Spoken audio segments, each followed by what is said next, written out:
ये कहानी एक ऐसे ही मोर्चे की है जिसे दुनिया लगभग भुला चुकी थी।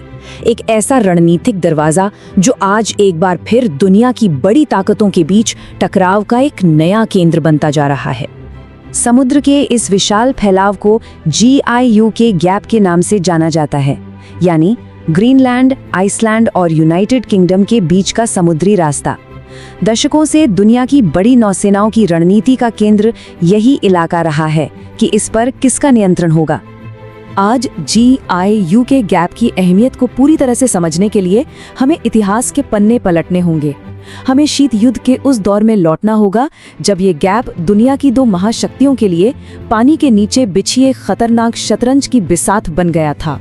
सोवियत संघ के लिए ये उनके उत्तरी बेड़े के लिए अटलांटिक महासागर में दाखिल होने का एक लौता रास्ता था, जहां से वो पश्चिमी देशों की सप्लाई लाइनों के लिए खतरा बन सकते थे।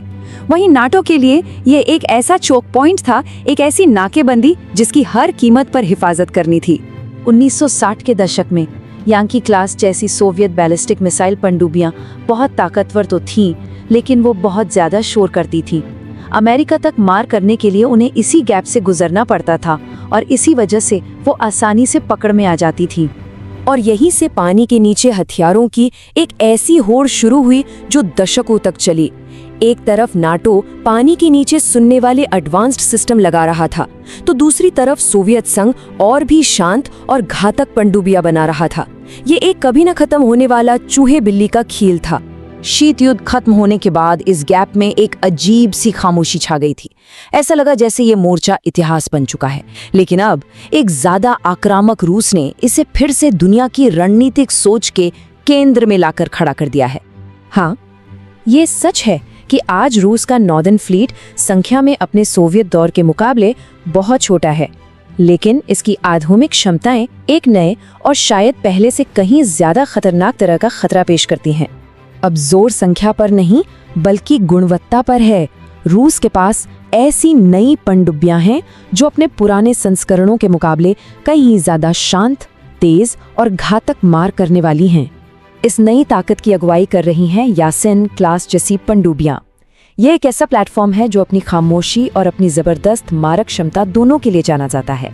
कैलिबर जैसी लंबी दूरी की क्रूज मिसाइलों से लैस ये पनडुब्बियां अब GIUK गैप के उत्तर में बैरेंट्स सागर के सुरक्षित पानी में रहते हुए भी पूरे यूरोप में किसी भी ठिकाने को निशाना बना सकती हैं। यानी अब उन्हें अटलांटिक में आने की जरूरत भी नहीं है। लेकिन अब रणनीतिक तस्वीर सिर्फ दो खिलाड़ियों के बीच का खेल नहीं रही। कुछ नए कारक सुदूर उत्तर के इस नक्शे को पूरी तरह से बदल रहे हैं। शीत युद्ध का वो पुराना मुकाबला अब और भी पेचीदा हो गया है। इसमें अब क्लाइमेट चेंज, नई ड्रोन टेक्नोलॉजी और चीन जैसे नए वैश्विक खिलाड़ी भी शामिल हो गए हैं। जैसे जैसे आर्कटिक की बर्फ पिघल रही है, व्यापार के नए समुद्री रास्ते खुल रहे हैं और ये बात GIUK गैप की भूमिका को पूरी तरह से बदल रही है। ये अब सिर्फ अटलांटिक का दरवाजा नहीं बल्कि एक ऐसा चौराहा बन रहा है जो एशिया को यूरोप और अमेरिका से जोड़ता है। निगरानी और युद्ध का तरीका भी तेजी से बदल रहा है।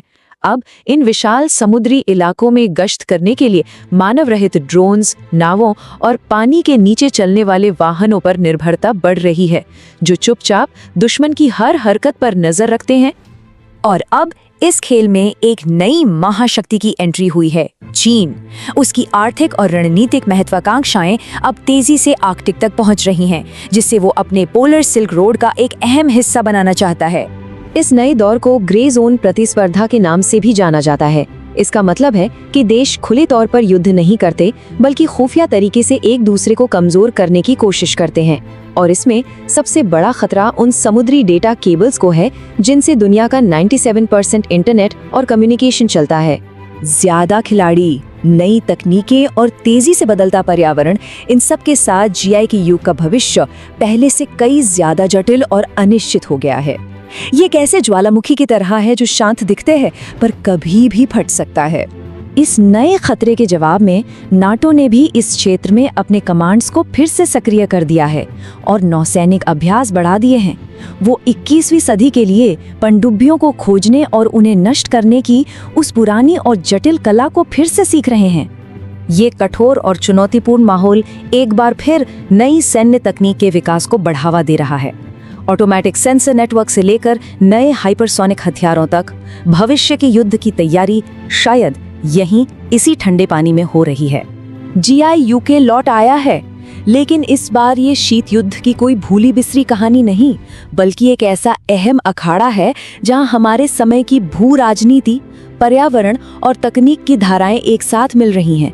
और ये एक आखिरी लेकिन बेहद गंभीर सवाल छोड़ जाता है, क्या दुनिया उत्तर के इन ठंडे अंधेरे पानी में एक नए तरह के संघर्ष के लिए तैयार है?